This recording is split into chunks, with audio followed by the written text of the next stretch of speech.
Good afternoon. I am Mark Updegrove, the Director of the LBJ Presidential Library, and I want to welcome you here today.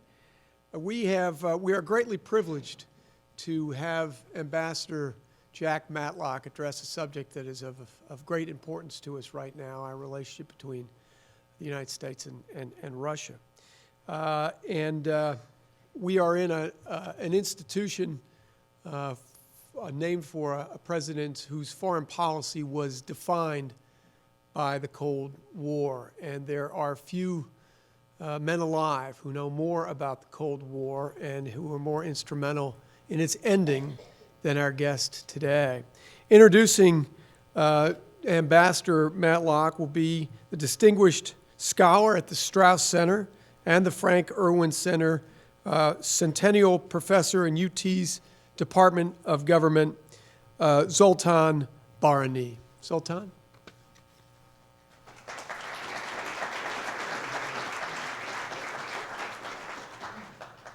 It's a pleasure to introduce Ambassador Matlock.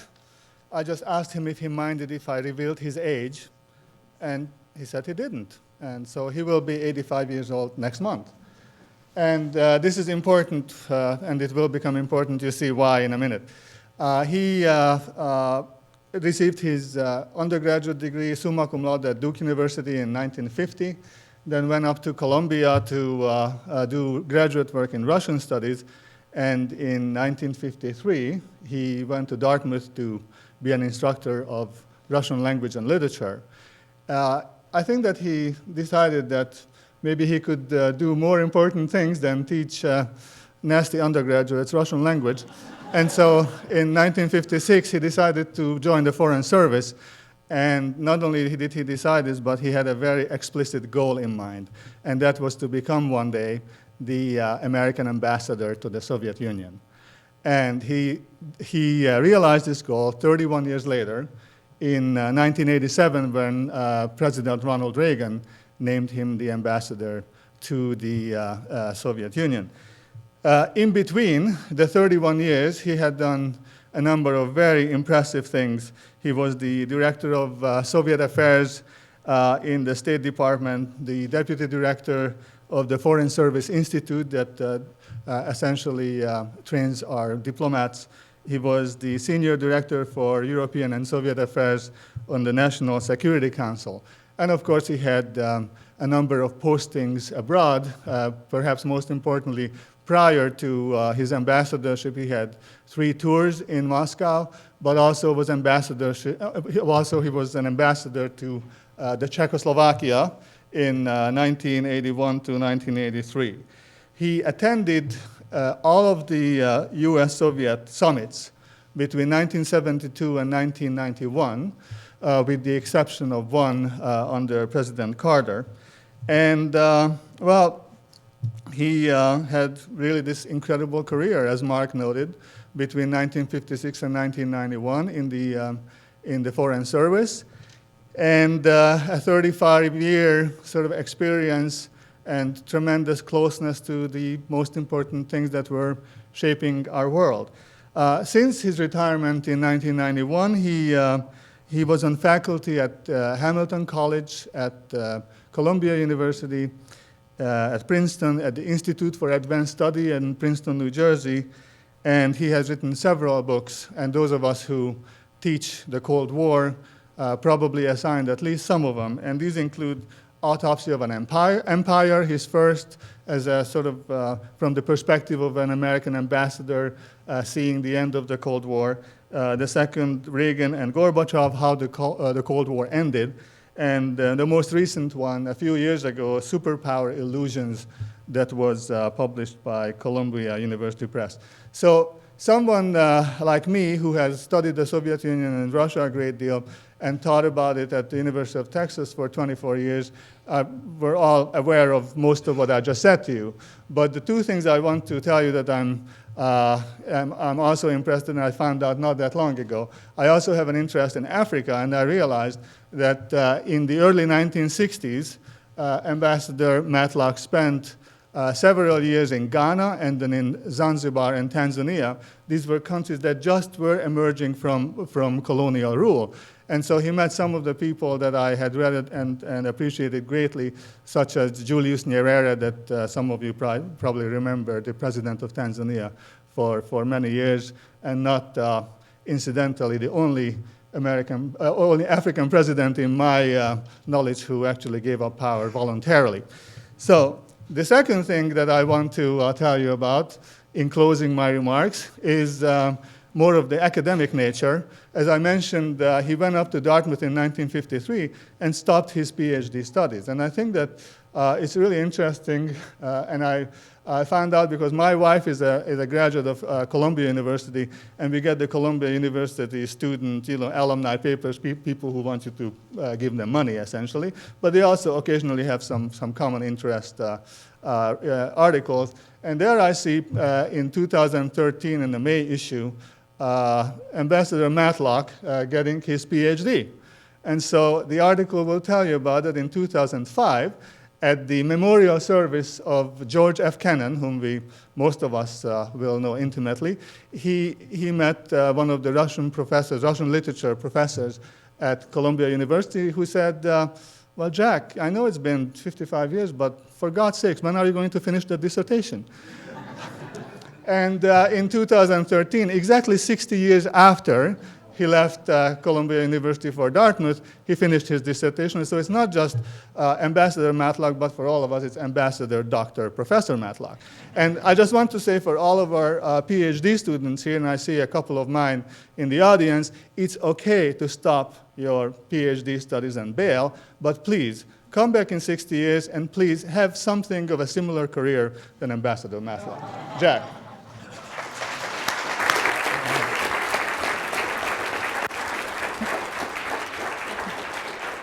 Thank you for coming.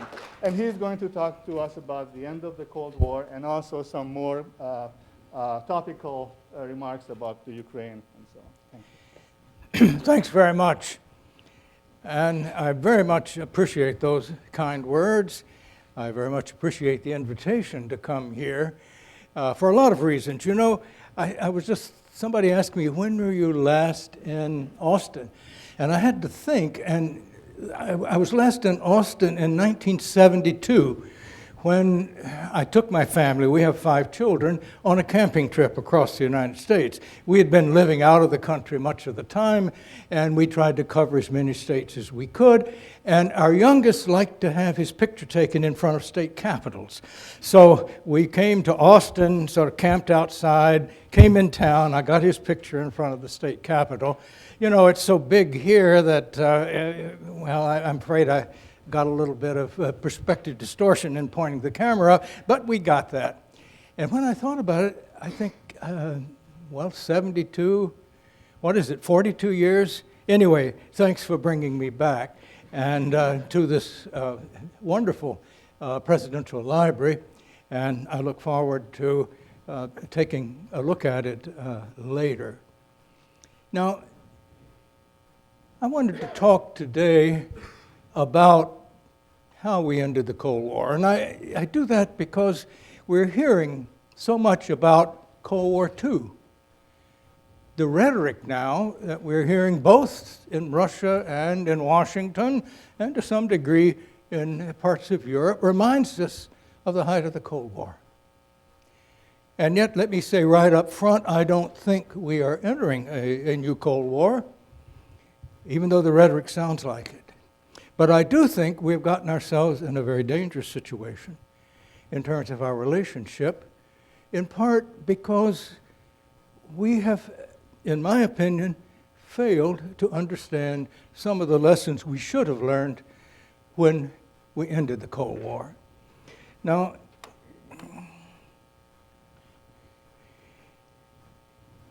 when we think about it, if we go back to the time 25 years ago when the Berlin Wall fell, and very quickly Germany was united, the communist governments in Eastern Europe fell, suddenly we had what seemed to be a Europe whole and free and a world at peace. And yet, since then, we seem to have had sort of one problem after another. And I think we need to think about that, why it happened, how it happened. And of course, there are a number of reasons. Things don't happen usually for a single reason in history. Normally, as some would say, important events are overdetermined. There is more than one explanation. But I do think that we need to understand what happened when the Cold War ended and the collapse of the Soviet Union. Because out there in the public, here, Europe, and particularly Russia, I think there are very important distortions in people's view. I call them myths because I think they turn history upside down, what actually happened. Take the first of these that I would mention. Many people look at the Cold War as if it ended with the collapse of the Soviet Union. I think that is quite wrong. As a matter of fact, when I was shown a TV documentary, later shown on CNN and maybe other networks, about the end of the Cold War, I was shown an advanced version, and it had the Cold War ended with the collapse of the Soviet Union and the Russian flag going up over the Kremlin instead of the Soviet flag.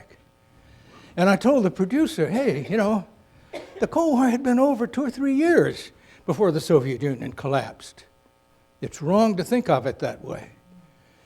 And he said, well, but it's more dramatic to think of it that way. And I said, well, is this a documentary or is it a drama? Now, I'll talk later why it's important to get this straight. But there is a second myth, and that is when we talk about winning the Cold War, it sounds as if we're talking as if this was a military victory, or that it was something where one country was defeated by military and economic pressure.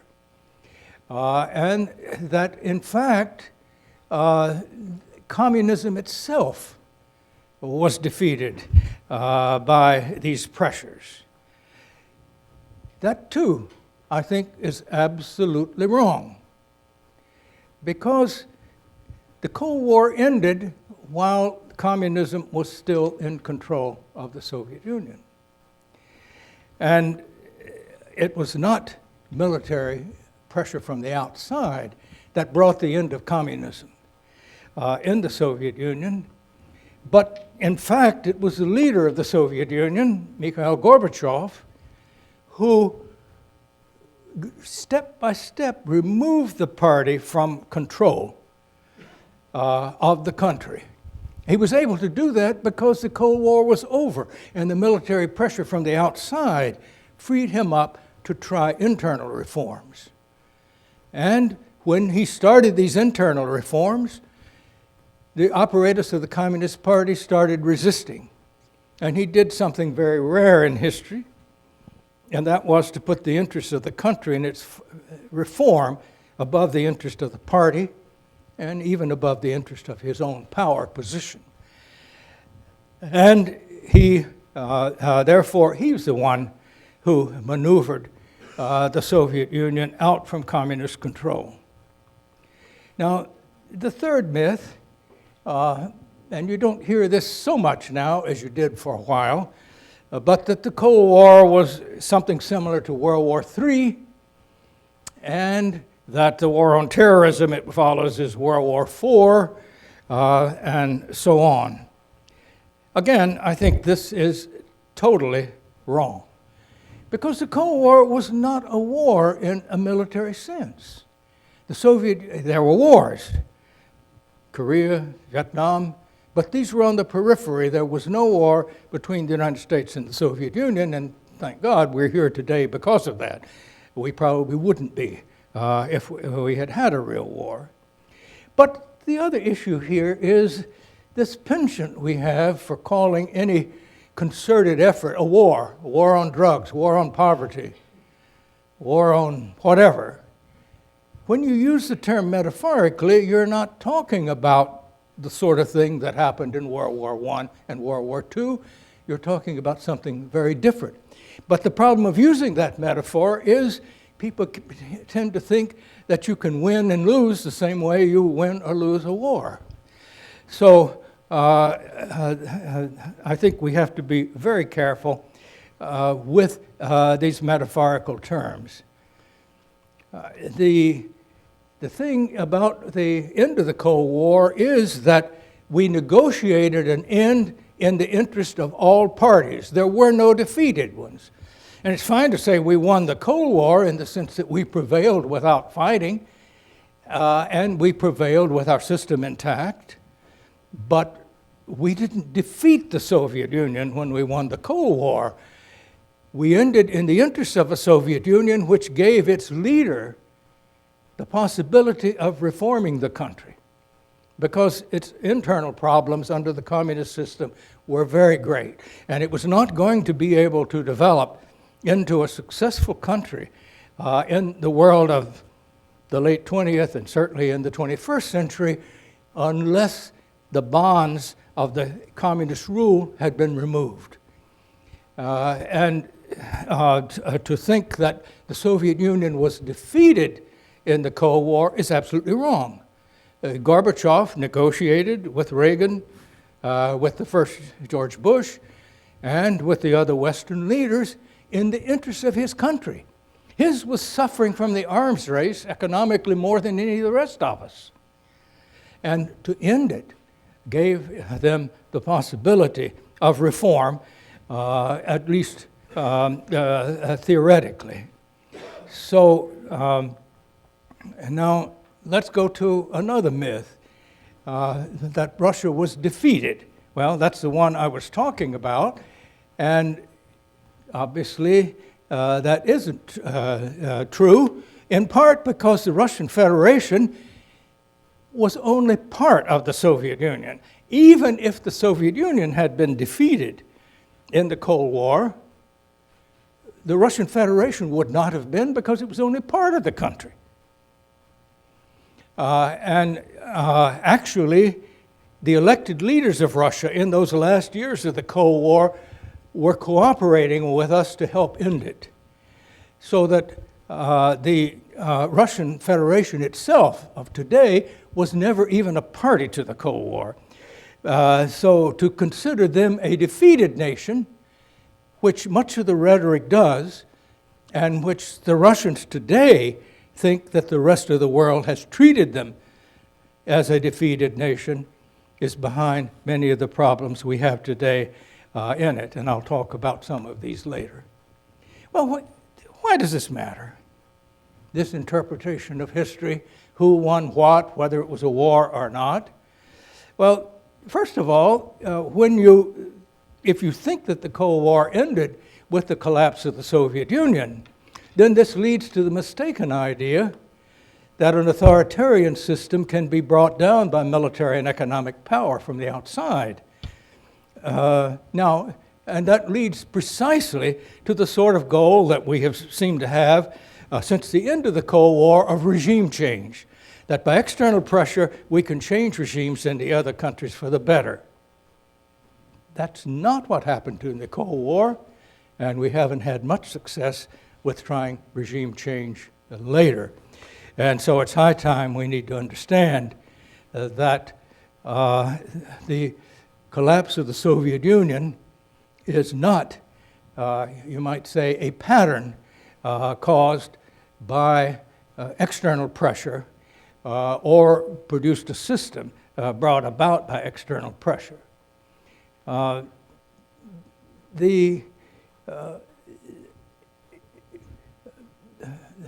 The problem here is that actually, by ending the Cold War, we gave Gorbachev the possibility, the leader of the Communist Party, to reform the country internally. And therefore, it is the opposite of bringing pressure to bear or removing a leader and thinking there's going to come from that something better. Now, the implications of the myth 3, that Cold War was in effect World War III, and that the war on terror is World War IV, it leads to the false notion that these metaphorical wars can be won the same way that the methods as to real wars. And we should have learned time and time again when you talk about the war on drugs or the war on poverty, or for that matter, the so-called war on terrorism. These are not problems that are amenable to the sort of military pressure or the military might that can win real wars. And when you get into Russia being defeated in the Cold War, that sort of implies that Russia as a defeated nation didn't play a role in ending the Cold War, even though they did, and that they're really not worthy of becoming a member of the Western Alliance. Now, when we say we won the Cold War, obviously we were not defeated. But the problem is, when you put it that way, it sounds like somebody was defeated. Yes, we won the Cold War, and that's why I call it a half-truth. But everybody else won. We ended the Cold War on terms that were in the interest of all parties. The United States, its allies, and the Soviet Union. And all are better off because of that. And to think of one side having been defeated is simply wrong. Symbolic of that was one of our most important agreements, the so-called INF Treaty, the one that abolished a whole class of nuclear weapons. And this was an agreement that President Reagan and President Gorbachev signed. And it was an agreement which broke precedent in a number of ways. Not only did it totally eliminate a whole class of nuclear weapons, but it provided the most thorough on-site inspection to make sure that neither side cheated. And that was important. So what actually brought an end to the Cold War was negotiations. Yes, they were backed by strength, but it wasn't strength alone. It was the negotiating process. So inasmuch as we negotiated an end to the Cold War, we I think, proved the power of diplomacy rather than the power of military strength. Though obviously our military strength in giving us strength to negotiate was part of that. And if we had set out to say the communist regime has to change in the Soviet Union before we can deal with them, I can assure you we would still be in the Cold War. There would still be a Soviet Union. We were not trying to change the regime. Now, I think one of the reasons that people get confused and have gotten really the wrong idea of some of these things is that they conflate what I would call three geopolitically seismic events. When I call them seismic because it's the political equivalent of continents separating or clashing. The geopolitical world was simply rearranged. First, we ended the Cold War. Ideologically and philosophically, in my opinion, that happened in December 1988, when Gorbachev from the United Nations made an announcement that in effect implicitly rejected Marxism-Leninism as the basis of the Soviet political policy and said explicitly that all countries should have a right of choosing their alliances. In other words, he was announcing in advance that the Soviet Union would no longer try to keep the East European countries in an alliance by force. By '89, when the Soviet Union allowed the East European governments to free themselves, then without intervening, this confirmed that the Cold War was over. Then the second of these seismic changes was when the Communist Party lost control of the Soviet Union. Now, this happened by stages between '89 and '91, and as I've said, because of moves that Gorbachev made. And third, when the Soviet Union shattered into 15 independent states in December '91, this occurred because of internal pressures, not because of external pressures. Now, the three events were connected, but each had a separate causation. If you go to the first, as I said, we had negotiations between particularly the American leaders and the Soviet leader, but also our European allies and other allies were very much involved in that. And these negotiations brought an end to the Cold War. The two figures, I think, that were absolutely crucial were Ronald Reagan and Mikhail Gorbachev. I believe that neither could have done it without the other. We can talk about that later if you want to.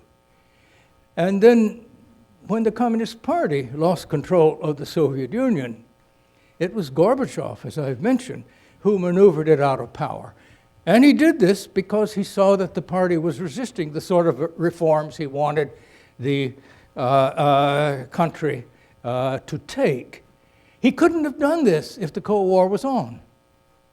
So when one thinks that somehow we destroyed communism with our policies, they get it absolutely backwards.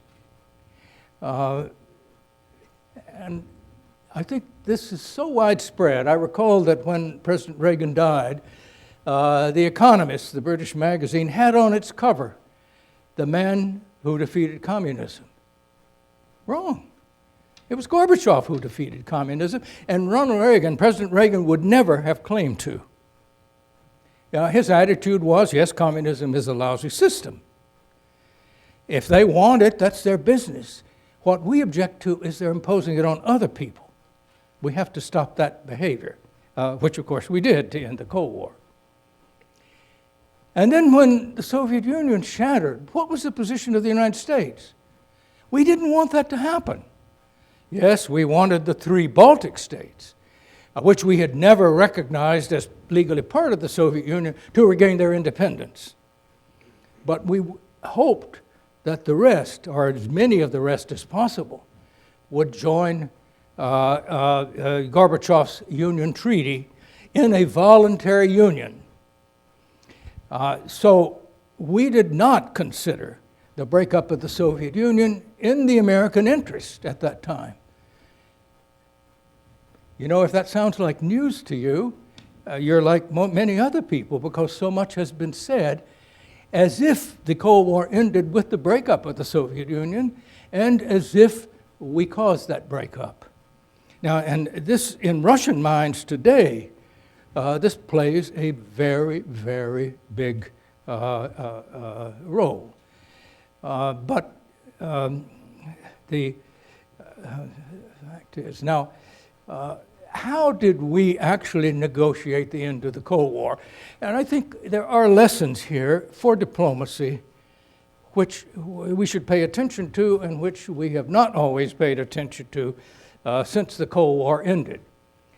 First of all, we set in the Reagan administration, right at the height of the Cold War, beginning about 1983 and 84, when we tried to put together our policies in a coherent policy, which would be negotiable with a reasonable Soviet leader, which we didn't have at the time, we put together a 4-part agenda. One was to reduce arms, and particularly nuclear and other weapons of mass destruction.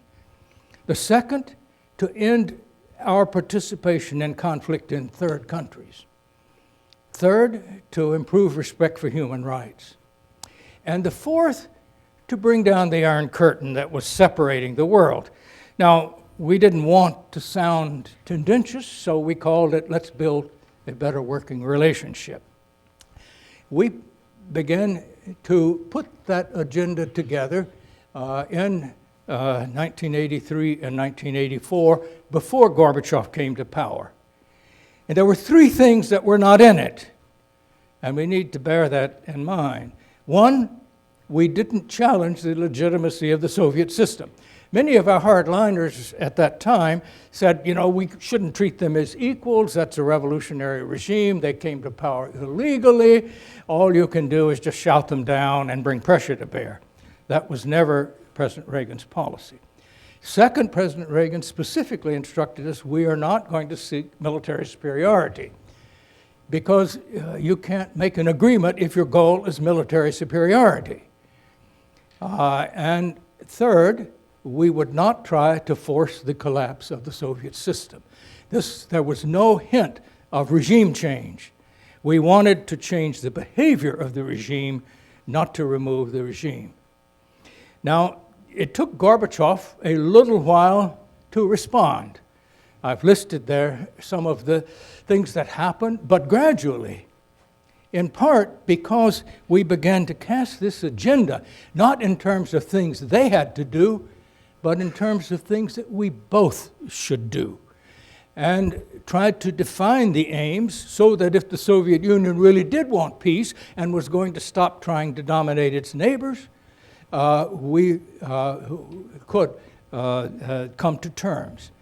We started by proposing much expanded exchanges of people in every field, educational, cultural, sports, whatever. Gorbachev agreed at his first meeting with Reagan. We had agreed then at that meeting that we would cut our nuclear weapons by 50%. President Carter, just a few years earlier, had proposed, without consultation in advance with the Soviets, a cut of 30%, and they immediately answered, that's too much, it must be a trick.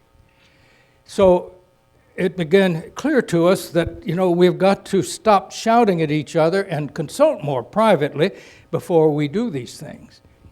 And there was not much progress at that first meeting regarding the human rights or the regional conflict.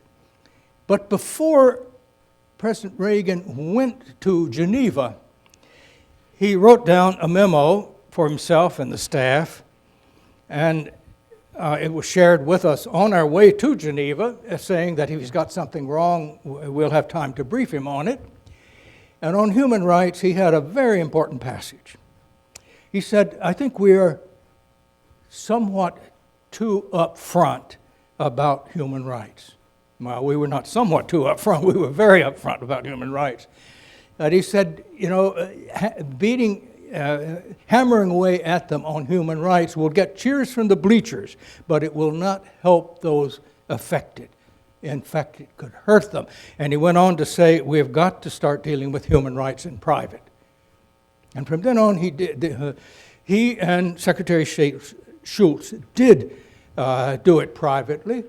And not only that, as we got them to agree to certain things, we never said publicly we pressed for that or so on. And when Secretary of State Schultz first mentioned human rights in a private meeting with the new Soviet Foreign Minister, Edward Shevardnadze, the one that Gorbachev brought in to replace Gromyko, Shevardnadze answered, okay, you're going to talk about human rights in the Soviet Union. Can we talk about the status of African Americans and women in the United States? And Schultz said, well, of course. I think we're making progress, but we've got ways to go, and we can use all the help we can get. In other words, all of these issues, whether it was arms control or human rights, we at least rhetorically put in the contrast, let's cooperate to do something that is in the interest of both our countries. And I'll tell you, that works much better than hammering at another country publicly on things they're doing which we don't like. That doesn't work. Now, at the second summit meeting that Reagan had with Gorbachev, they came close to an agreement that would have abolished nuclear weapons in our two countries within 10 years. They came very close. I've written at length about this meeting and the fact that as close as they came, it probably wouldn't have worked in that form. But in fact, they did come very close, and though when the meeting ended, both were rather angry at the other for not coming to final terms, as they looked back just a few months later, both of them saw that the other really was trying to find a way out of this nuclear arms race. And in fact, by 1987, the Reykjavik meeting had occurred in '86. By 1987, we were officially negotiating our issues on the part of the American agenda, which we had set 2 years earlier. And we can see the results. There is the way the borders of Europe looked, the blue being NATO and the European Union, red and pink and gray being other areas, the gray neutrals. But you can see how quickly it expanded. Now, the second geopolitical transformation was the loss of control by the Communist Party. And there, of course, when that control was lost, and there was a series of events, I've listed some of them here, but step by step, the absolute control of the party and the secret police, the KGB, over society was loosened. And that meant that when the Soviet Union broke up, against our wishes in the American government, that was done because of internal pressures within the Soviet Union. And I've listed here a few of the things, but one of the things I want to stress, and I do this particularly with Russians, who seem to think that it was the United States that brought down the Soviet Union, it was their own president, their elected president, Boris Yeltsin, who, conspiring, and there was a conspiracy, they went off secretly, with the leaders of Ukraine and Belarus, that brought the Soviet Union to an end. Therefore, Russia was actually the biggest contributor to the end of the Soviet Union. Unfortunately, today, because of many things that have happened since then, most Russians think that we brought military and economic pressure to break up the Soviet Union, which has made their life much more difficult, that we've shown no respect for them, and that we are responsible for breaking up the country, which, thinking only of part of what happened, was a more powerful country in the world before. All of those are simply mistakes in how we do it. Now, however, the Cold War ended, and whoever was responsible, the feeling was there used to be two superpowers, and now, with the Soviet Union collapse, now there's only one. And I would have to ask, well, what does it mean to be a superpower? Both the US and the Soviet Union had enough nuclear weapons that if they were used, could not only wipe out each other, but virtually wipe out civilization on Earth, maybe make it uninhabitable. At one point in the Cold War, there were 60,000 nuclear weapons.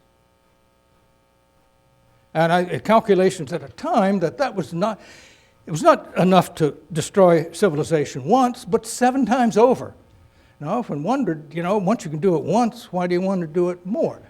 Of course, the whole question was not how much they could destroy, but how much you had to have to keep the other side from using them against you. They're unusable for any rational military purpose. That's the fact of the matter. But if that's what it means by being a superpower, both the United States and Russia still are. But we still, even with our 2,000 or so apiece, have enough to destroy each other effectively. The trouble with thinking yourself as a superpower, you tend to think that a superpower can do anything it chooses. It can change other societies. It can take on responsibility for order in the world. But that's really not the case. What is power? You have to ask power to do what? And you can be the most powerful country in the world, militarily and economically, as the United States is, without question, and still not be able to change other countries. Because creation of an effective government or effective society is something people have to do for themselves. Outsiders can't do it. We've tried it in Iraq, and we see the results. And we tried it because of this illusion that we were a superpower now, and since our goals were simply to give the world democracy and to bring peace to the world and to protect the victims of exploitation and violence, we use our military might to do that. And that is one of the powers that has gotten us into the problems we face today. Now, time is running on. I want to leave time for questions. Let me just briefly go through what has happened since then that I think violated the sort of lessons we should have learned from the Cold War. The Clinton administration, I think, had some real achievements. They balanced the budget, and I think that was very important. And they did it by using some tax increases, which I think you can't do it without that, though that's not the only thing. They also did a number of other things that I think were laudable, but they missed a number of opportunities that once the Cold War was over, we should have made more progress. Arms reduction stalled. In the Reagan administration, we were aiming eventually to try to get nuclear weapons eliminated. Somehow that stalled. It stalled in the 90s. Imports of oil grew unchecked in the 90s, and we became more and more dependent. There was no peace in the Middle East, despite the Oslo agreements, because, we seemed not to really push very hard until right at the end of the administration.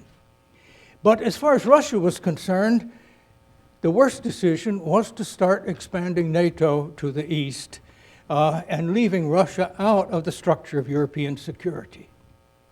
And then, having started NATO expansion, when Serbia was accused of oppression in Kosovo, we bombed Serbia, an act of war, without the approval of the UN Security Council, using the NATO alliance, which was supposed to be a defensive alliance for a war against a country which had not attacked any NATO member. And of course, Russia took great exception to that. And basically, our defense posture didn't change. There were some small cuts in our defense budget, but we still were maintaining a defense structure which was predicated on the existence of a comparable, you might say, great power that could challenge us. And there wasn't any. We were at times spending about as much as the next 12 countries combined in defense.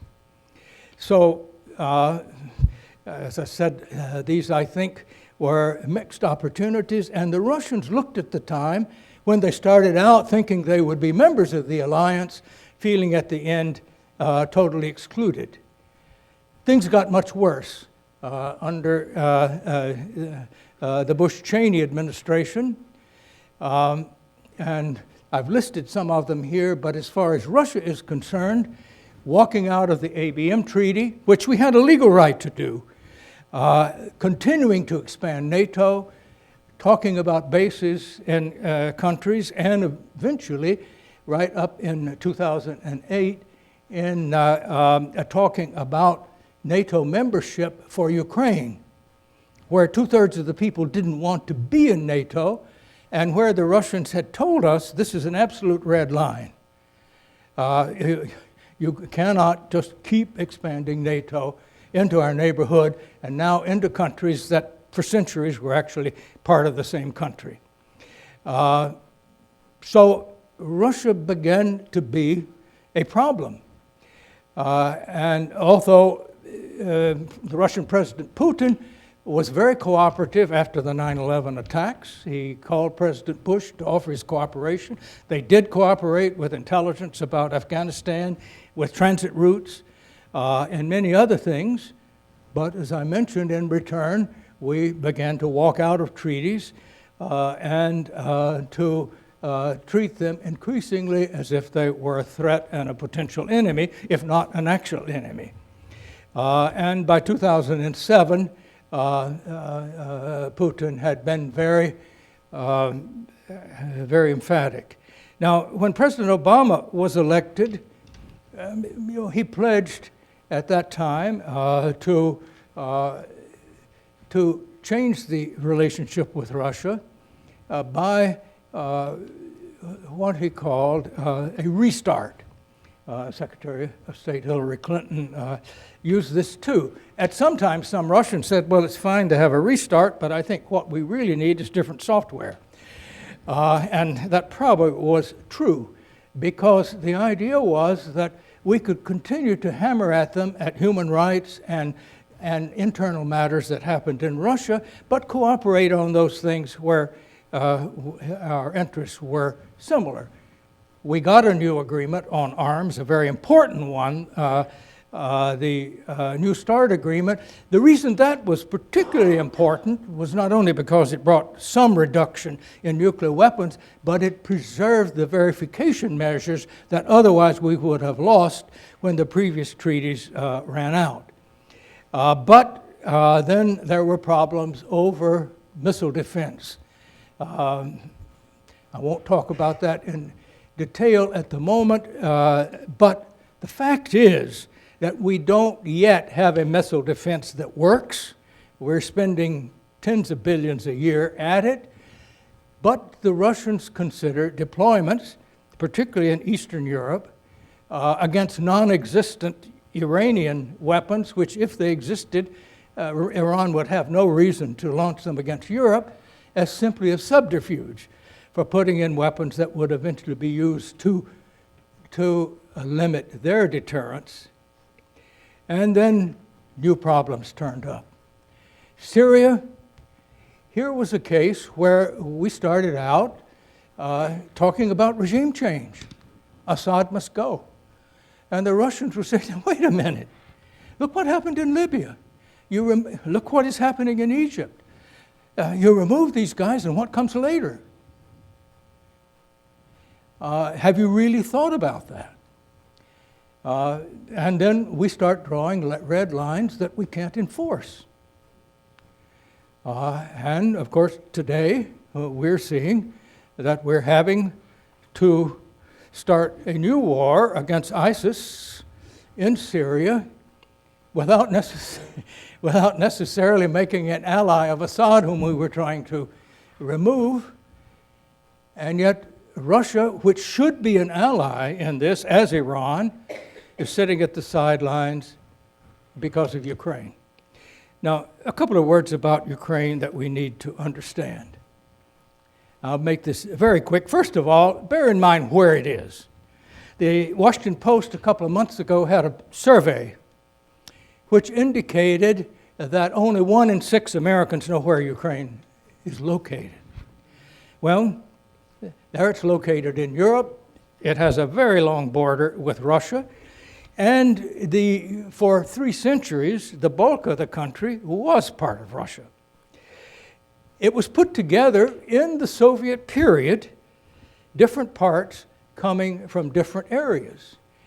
The light green there at the left, the east, which is the people from there now dominate the current government in Kiev, became part of the Soviet Union as a result of a treaty between Hitler and Stalin. That had been largely Eastern Poland between the two world wars. And the Ukrainians there were not very happy in Poland, but they were switched, and they were even less happy when they were switched to the Soviet Union. These other areas were joined at different times. The Crimea, the purple at the bottom, was simply added to Ukraine by a stroke of the pen when Nikita Khrushchev was General Secretary of the Communist Party of the Soviet Union. It had been considered part of Russia since Catherine the Great had conquered the area from the Crimean Tatars, who were vassals of Ottoman Turkey in the late 18th century. And the population, the majority, are Russian-speaking Russians and not Ukrainians. Now, one of the problems that Ukraine has had, it has never been able to create a unified government that really unites all parts of the country. It has not, unfortunately, had a Nelson Mandela. Every time you have a vote, it turns out something like this. You get 80, 90% at one extreme voting for one, 80 or 90% at the other extreme voting for other, and they had a constitution of winner take all. You get a little over 50%, and suddenly you get control of all the provinces and so on. Now, the Maidan Revolution was one that started with protests over corruption, which was terrible. I must say that Ukraine has progressed even less than Russia from the problems caused by being part of the Soviet Union. And they had become an economic basket case even before the recent revolution. But even so, the confrontation over the Ukraine, and I can talk about some of that in the question period if you would like, is in no sense comparable to the Cold War. So people that, again, getting back to my first point, this is not Cold War II. Cold War I was a worldwide confrontation over very basic ideology. There are no ideological differences now between the United States and Russia. And as important as Ukraine is to Russians and Ukrainians, geographically it is not nearly as important to us strategically or in terms of our own security as, say, ISIS in the Middle East. But it is dangerous. It is dangerous because this confrontation between us is pushing, I think, both sides into irrational policies. And the problem is, I wonder, should our goal still be a Europe whole and free? If it is, then our goal shouldn't be to punish Russia, in quotes, for things that they're doing in their own neighborhood. These may be very wrong. I think they are. I don't like them at all. I also think that many of the things that President Putin is pushing Russia to do is going to be very costly to Russia. But if we stand back and say, no, you can't do that, when some of the things are things that we have done, such as violate treaties, invading other countries, as we did with Iraq, or recognizing a change of border when both sides don't agree, as we did with Kosovo and Serbia, we set a precedent for doing things that were not strictly legal in international law. And now we're saying, hey, you're violating international law. And the Russians are saying, whenever you want to, you do it. But then when we feel it's necessary, it's as if the world is coming to an end. Well, they're not behaving, I think, very well. They're not even behaving in their own interest. But one of the problems is that if you start putting sanctions on, these are not enough to change their behavior if they think their security is at issue, and yet they're enough to convince the Russian people that the damage to them that their own policies will bring about are actually caused by the United States and its allies. And I think we have to find a way back to our original goal, and that is integrating Russia with Europe.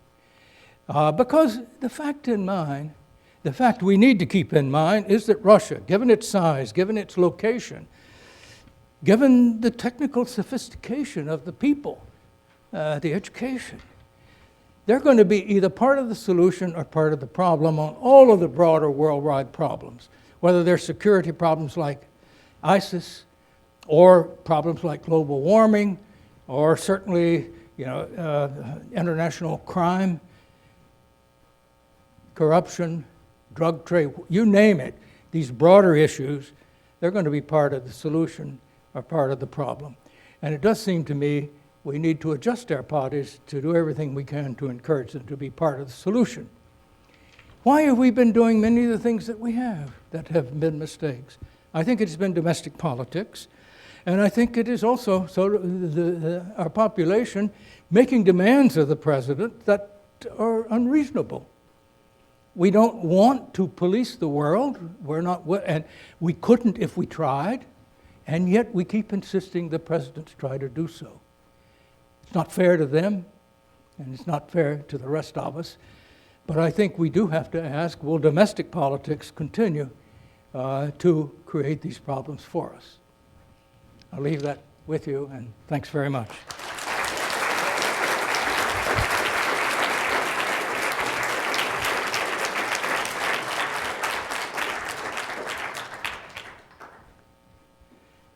Think we have some time for questions? Yes. I'm taking a U.S. foreign policy class, and we're discussing Vietnam War. And would you consider the Vietnam War a logical continuation of the Cold War, or would it be an aberration? Well, the Vietnam War was part of the Cold War.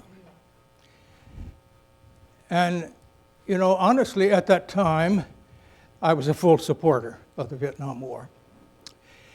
I thought we really had to stop the march of communism in Southeast Asia. And I was afraid that if we didn't stop it then, it was going to spread elsewhere.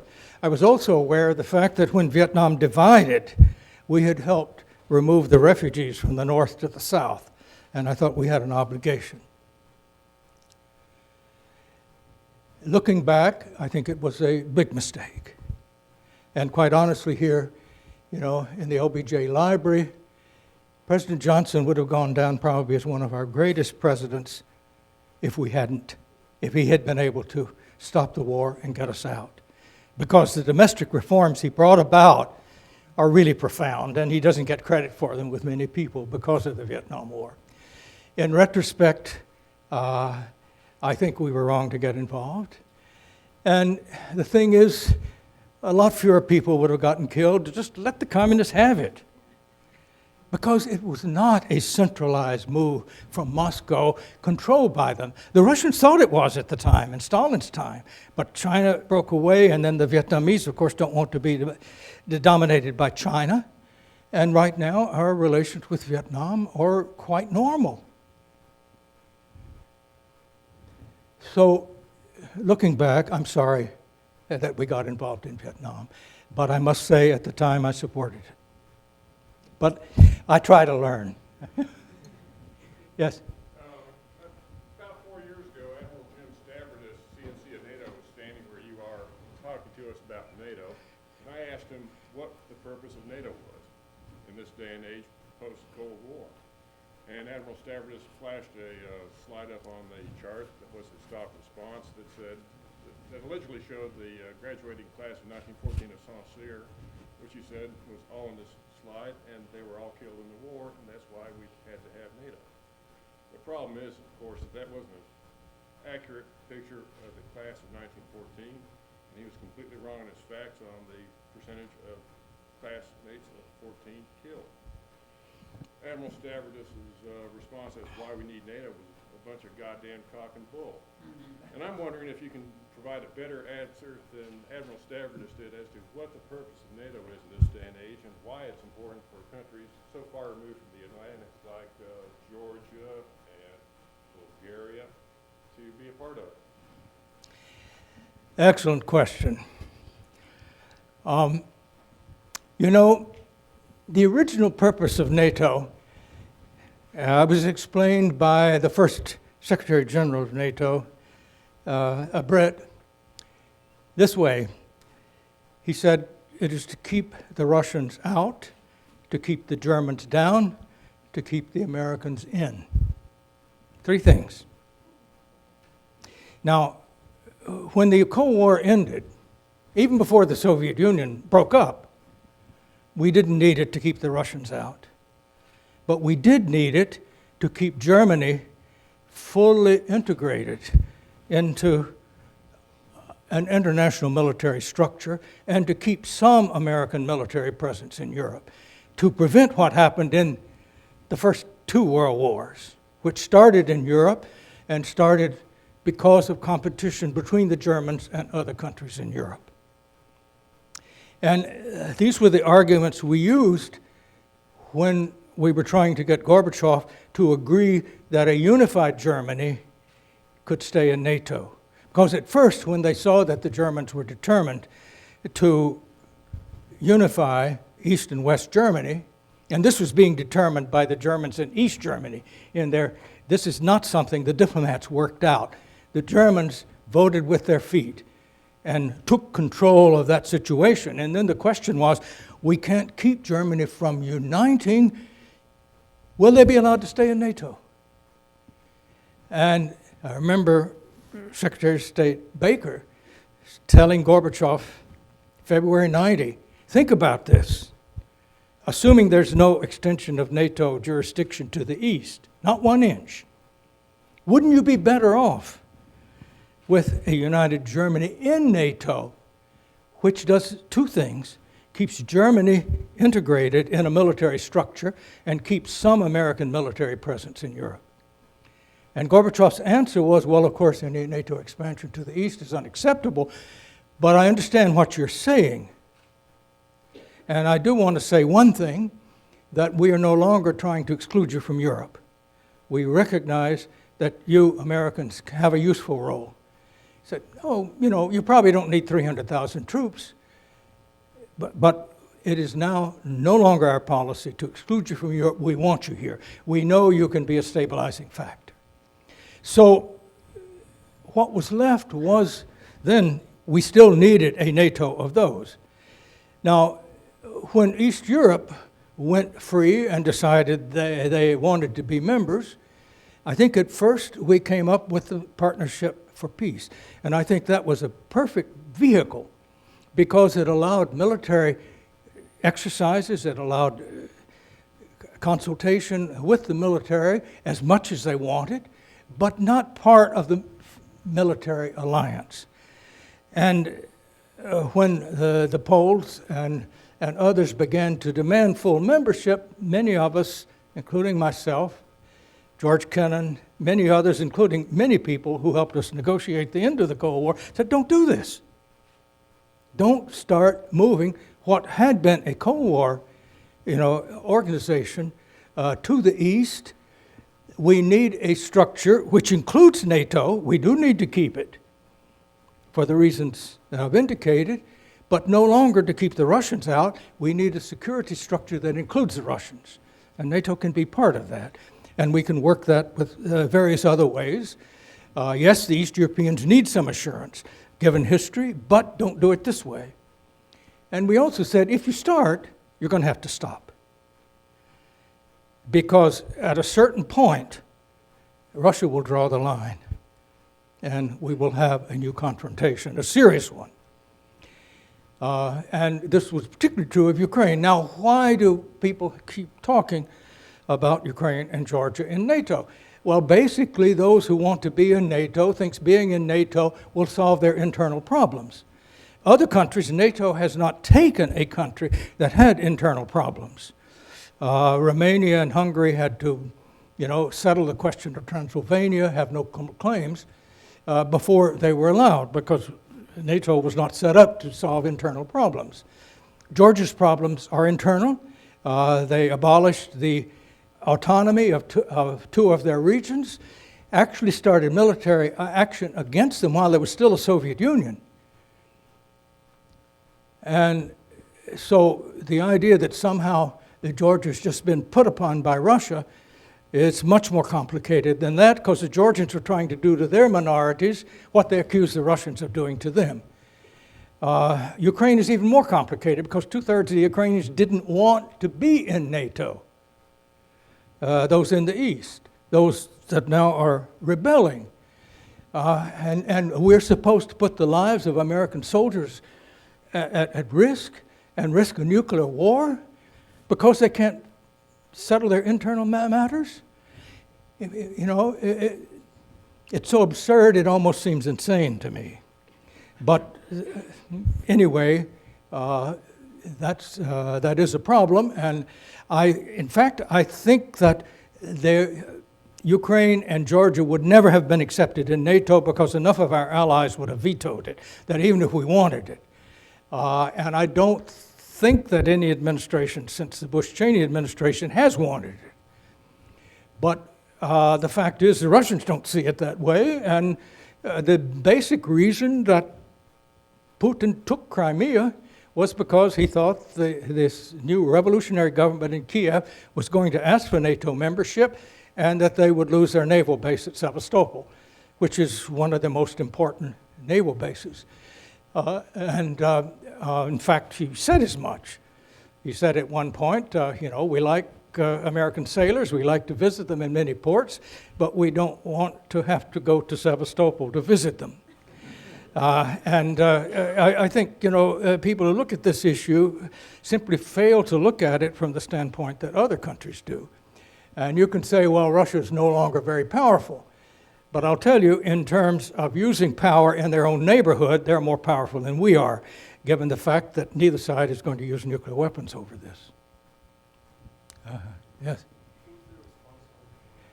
Here, a little louder. I have to. Who is responsible for not cooperating with Russia? I'm sorry, what? Who's the responsible which do not want to cooperate with Russia? Who is responsible for not cooperating with Russia? Well, you know, I can't answer that in the abstract. Cooperating with Russia on what? We have cooperated with Russia on some things and not on others. I think that one of the problems has been our attempt to use issues like human rights issues or issues of internal governance from the outside and publicly. That's one reason I stress the Reagan comment about dealing with human rights issues privately. Instead, we have been not only very public, we have gone even worse. I don't know how many of you have heard about the Magnitsky Act, one passed by the Senate a couple of years ago. That was about a court case in Moscow that, a lawyer had been arrested and he died under arrest while he was under arrest, and there were accusations made that there was corruption and so on. And that was a real scandal, but it was a Russian scandal. And the U.S. Senate and the House of Representatives, they passed a law requiring the State Department to make public refusal of visas to certain specified people who were supposed to be involved. And it was a law that supposedly was about human rights, but it was restricted only to Russia. Well, gee, our Senate at that time couldn't pass a budget. We were totally, they were spending most of our time not voting on the House having tried to abolish the Affordable Care Act. And yet they're legislating on matters which in another country, does that mean that there have been miscarriages of justice nowhere else? How about miscarriages of justice here? Just, I think it was last week, there were 2 people released, one of them from death row in North Carolina, who had been convicted on false evidence. You know, when you think about it, now the Russians consider this the ultimate insult. And so they passed, when people feel humiliated and publicly humiliated, they react in irrational ways. So what did the Russian Duma do? They forbade Americans from adopting Russian orphans. Americans had adopted over 60,000 Russian orphans over time, and there had one or two cases of tragedies that had occurred, to be sure, but most of them had been very practical. Well, they were penalizing their own people, and yet you get this atmosphere that you're somehow enemies. And they get the feeling that, again, combined with these other ideas, these are the people who brought down the Soviet Union, that created conditions in Russia in the 90s. They called it democracy, but it was really anarchy. And the Russians look back at that and say that wasn't demokratia, that was dermokratia. Democratia is democracy, dermokratia is shitocracy. And the whole privatization. They would say, well, they called it privatizatia, privatization, but it was privatizatia, grabification, just a seizure of assets. So, and although that was something that they did, because of these sort of attitudes, public attitudes, you hear they begin to blame us, just as they blame us, oh, you broke up the Soviet Union just to make us weak, when it's the exact opposite of the truth. So, I think that what you get is a total disconnect of how some of our decisions, most of which were not made to penalize Russia. We started expanding NATO because East Europeans wanted it, and we have a lot of East European voters in Pennsylvania and Illinois, and President Clinton needed them to get reelected in '96, get back to domestic politics on many of these things. And it had much more to do with that than it did, we weren't setting out to penalize Russia, and yet once you start a process, you keep doing it, and let's say this process is one which at the time, many of us said, it's going to be very hard, it's going to be a long fight to establish a real democratic regime in Russia. Russia's never had democracy. They don't know, they don't really know about it. But if we treat them as an enemy, you are going to undermine any democratic process you have. And that is precisely the question. So it's not that we are causing necessarily these clampdowns in Russia, but the interaction of what I've called inconsiderate American action and Russian overreaction and feeling of humiliation has brought us to a situation where neither side is benefiting. You have another question? This will be the last one. Maybe the lady here, yes. You showed a little bit of it there, but I'm wondering about your Russian language skills and where you picked up Russian and if you're still keeping up your skills and how you're doing that. Well, personally, I got interested in Russian when I was still in high school, but I didn't have a chance to study it until my third year in college. I started, and first of all, I got fascinated by Russia and Ukraine, the Soviet Union as a whole, during World War II when I was in high school. But I grew up in Greensboro, North Carolina, and we didn't have many people who spoke any foreign language there, not even Spanish, and in the 30s and 40s. So as a freshman, I read Crime and Punishment, a translation, and I got fascinated by Russian literature and started reading more and more. And then when Duke started offering Russian for the first time in 1948, I was in the first class. And eventually I decided to specialize in it. So I continued my studies. And eventually I did my graduate work majoring in Russian literature. And frankly, for my diplomacy, I could not have had a better major. Of course, I took international relations courses and all of that. But the thing about diplomacy, I don't want to say forget international relations theory. Any scholar needs to understand what these theories are. But as a practical diplomat, diplomacy is human relations. And you need to understand and respect the culture of the people you're dealing with. And anybody who's studied Russian literature knows they've got a great culture. And once you start from that basis, most of the other problems really seem to be diminished. And I do think that for diplomacy, you not only need respect, you need a little more than respect with the people you're dealing with. I was always a hardliner coming to communism, but I was never a hardliner regarding Russia, because I considered communism something impressed upon them. And this I think was conveyed almost subliminally to the people I dealt with, because even though I was working for an administration that was very anti-communist and known myself as a hardliner, I never had any problem dealing with Russian officials.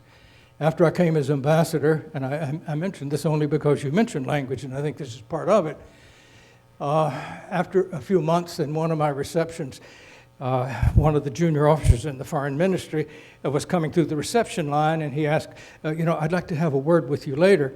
And I said, sure, and I took him aside later, and I said, what is it you wanted? And he said, I'm the note taker in a lot of your meetings with our minister.